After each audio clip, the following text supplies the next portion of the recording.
刚才看全世界上寒的城市，伫咧罗西亚西伯利亚雅库茨克，即来讲已经降到零下45度啊。不过这当地人是讲，这零下45度也毋是上寒的，因为因遐捌降到这零下60度左右。众人是已经惯势啊，照常上班上课嘛，正常过日。当的鱼啊，像鱼仔边共款，一尾一尾插甲直一直，就算是伫咧日下，室外气温也是比冷冻库低2倍。Какая погода сегодня? 50 есть? Нет, по-моему, 45. Не 50, 50 нету. 45. 这是罗西亚西伯利亚东部的城市，萨哈共和国的首府雅库茨克。当入冬，15的气温就降到零下45度，这一向被看作是全球上寒的城市。Какие самые холода стояли здесь? 55, наверное. 55. Это, ну, таких холодов давно не было.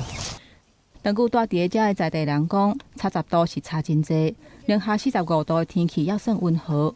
不过只要有2大保暖的物件，较寒就唔惊。А что нужно, чтобы не мерзнуть? Надо одеваться хорошо.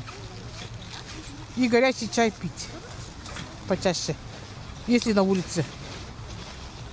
В термосе. Мы с собой в термосе чай берем. Есть такое выражение: нет плохой погоды, есть плохая одежда. Одевайтесь теплее, все прекрасно. С наступающим! 落雪的天气已经是寒人的日常生活。虽然学校改用线顶上课，不过大众运输甲公司也是正常运作。路人的过路人是规分书包甲密密。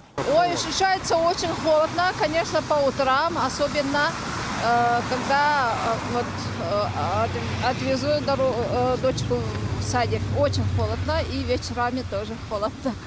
袂少在地人表示，虽然低温是真寒，不过只要无扣风、穿雨小，也是真享受这种寒寒的生活。公司新闻林义祖编译。